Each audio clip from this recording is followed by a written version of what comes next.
I think it's no secret that I'm dropping a cargo pants tutorial for beginners, hoping to drop that soon. And part of building that DIY is making cargo pockets.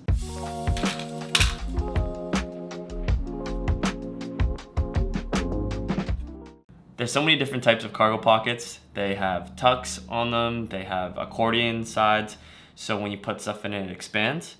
But you generally find those on the side of pants. You don't really find them on the rear because the rear usually has a patch pocket or a welt pocket with a cover on it, because you don't need that expansion feature. Otherwise, you're gonna load your back pocket with stuff. It's gonna sag out, and then your ass is just gonna look like it's sagging. You don't want that. So today we're gonna build the rear cargo pockets. The fun part about creating cargo pockets is you can customize the shape. So for this one, I have the slanted edges, but you could do straight corners, you could do 1 point, you could do 1 button, 2 buttons, you could do rounded corners. It's really up to you, it depends on your style. I'd highly recommend doing the cargo pocket tutorial before the pants tutorial drops so you can get some practice in, and you can also figure out what kind of design or style you want it to be, whether you want buttons, you want Velcro, you want like slanted corners, rounded corners. You can figure all that kind of stuff out before the pants tutorial. That way when the finale does drop and the kit's out, you know exactly what pocket you want. You're ready to start creating, ready to sew. So let me show you today how you can sew rear cargo pockets. Step numero uno, print out the PDF. There's a link in the description with a PDF. You can print it at home. Just make sure you print it 100% to scale, because that's kind of key for sizing. And print it out. Get your craft scissors and cut it out.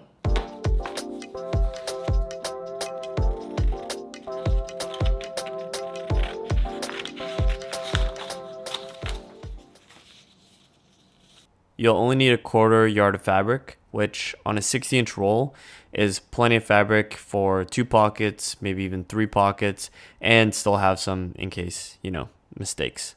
You can also add interfacing. That'll add more structure to your flaps. And if you do, you just cut the same paper pattern on the interfacing, and if it's fusible, fuse it to the wrong side of the fabrics. Tip number 1 is to check the orientation of your paper pattern and fabric. There's a grain line symbol to match with the selvage edge, and this will ensure that the weaves or the prints of your fabric match up when both the flap and the pocket are beside each other. With the sewing pattern on top of your fabric, we can't use clips for this one to hold it down because there's no edge. So sadly, we got to use these sharp little pins. Grab some pins, pin the paper pattern down to the fabric. Then grab your rotary cutters or scissors, fabric scissors, and cut out the panels. Tip number 2 is that if you are planning on making 2 or more pockets, then you should group your activities. So if you're making this for a project, you should cut 2 now or 3 now, because grouping your activities makes your work just a little bit more efficient, saving you some time. And tip number 3, make sure you read the patterns. If it says cut 2, make sure you're cutting 2. Before we start sewing, we got to plan out what we want to use to close the flap. Do you want to use Velcro, buttons, or snaps? Because planning ahead is key for sewing smart. I feel like people are less likely to have the tools and supplies for snaps, so we'll pass on that. And I've already used Velcro in the other 3D cargo pocket tutorial that I've done, so we'll also pass on that. And that leaves us with buttons. These are custom GA00 DIY buttons. They're about 3/4 inches wide. There's a link below if you want some for this or other projects. And also would love to know what y'all think about these buttons if you want to leave a comment below. So we got our fabric, we got our supplies, we're all prepped. It's time to start sewing. So get those sewing machines out and warmed up because we're about to get into it. We'll start with panel 1. We're going to have the wrong sides on top. And how you can tell between the right and wrong side, especially for twill, is the right side has these clean diagonal weaves. It's a bit shinier versus the wrong side has a little less shine and not as clear of lines, so we know it's the wrong side. On the top edge of the wrong side, we're going to draw a chalk line at 3/4 inch down from that top edge. We're going to then draw a second line that's 2.5 inches down from the top edge, or alternatively, you could draw a line that's 1 3/4 inch lower than the previous line. These are going to be the fold lines where we match our edge to fold.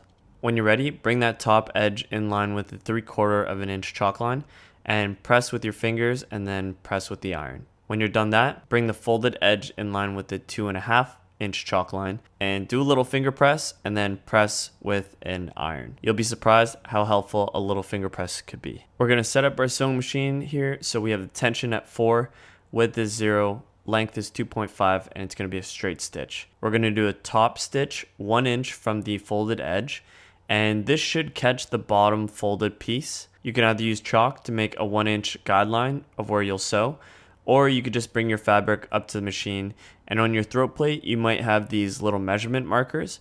We'll line it up to the 1 inch mark, lower the press foot, and sew that 1 inch top stitch. Regardless of how you plan on doing that, make sure you backstitch at the beginning and end.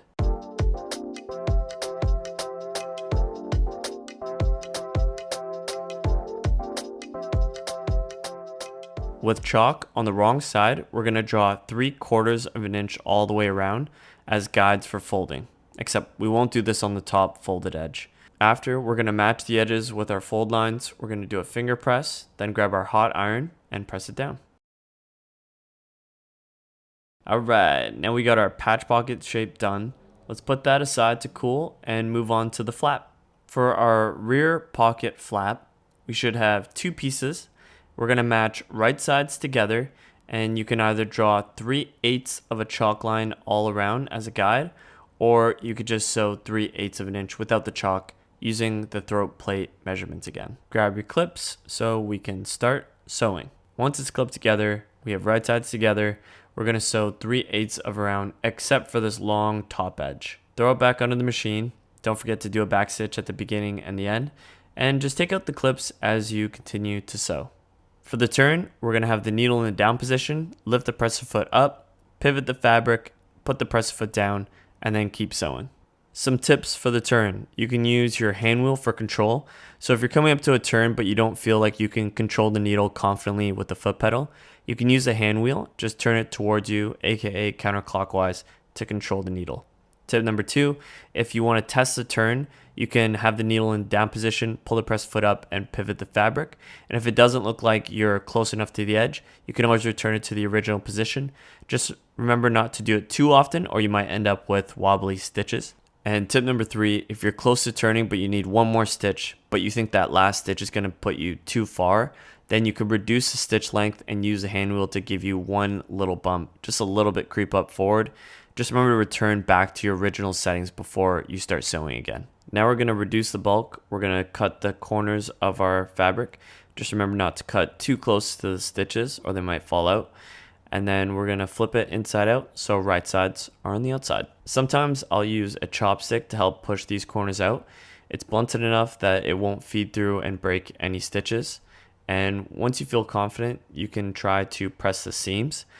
It helps if you could squeeze the iron on the inside, on the short edges or the long edge to help break up the seam before we press it on the right side. Or even if you can finger press the inside, that way it'll flatten out the seams for when we're ready to fold it on the outside. Once you feel confident, iron all around the edges. Now we're going to do 2 top stitches. The first one's going to be 3/8 of an inch from the edge, and we're going to do the same drill as before. When you get to the turns, needle down, press your foot up, turn the fabric, press foot down, and continue sewing. And then we're going to do the second one as an edge stitch. So we're going to basically sew as close to the edge as possible. I got this edge stitch presser foot with a little guide that helps me. And this is going to lock in the shape of our cargo flap.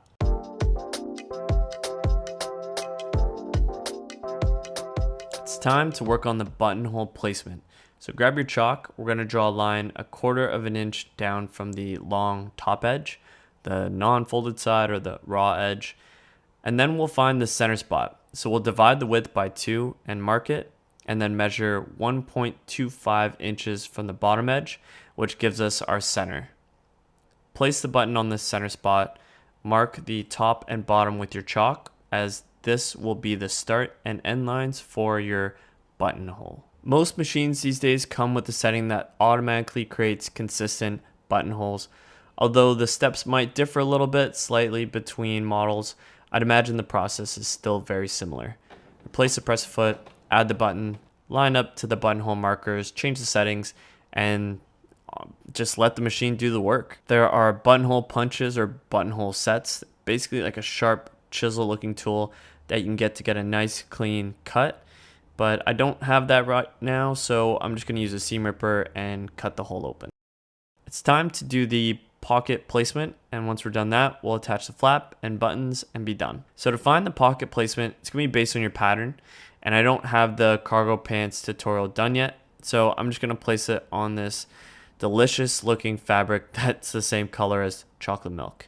Then grab your pins. Another example where even though we like to use clips a lot, we still got to use pins sometimes. Once you're ready, we're going to top stitch the rear cargo pocket to the pants around the edges. We're going to do every edge except for the top because we want to keep the pocket open. So I'll put a clip here as a reminder not to sew here. We're going to do a stitch 3/8 of an inch around, and then we're going to do an edge top stitch or an edge stitch. Then we're going to add bar tacks. So bar tacks are like these very little tightly knit stitches, kind of like a very narrow zigzag stitch. And they're usually put in these high stress areas to help secure your stitches.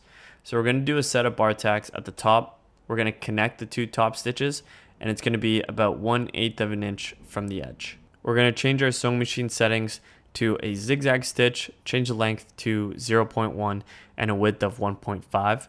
And we're going to do a few reverse stitches at the beginning of the end, kind of like a back stitch.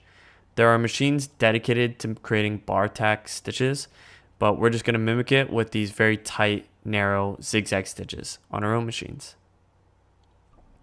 And when you're done, don't forget to switch back to your normal sewing machine settings. Now onto the pocket flap placement.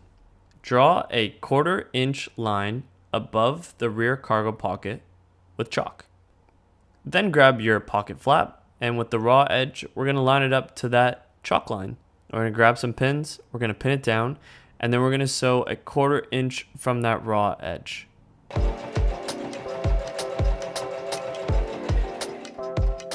When that's sewed down, it's secured, it's got a nice stitch because you're nice with it. We're going to fold that cargo flap down. We're going to use our fingers, we're going to do a finger press, and we're going to straighten out the fabric underneath so that nothing's pulling.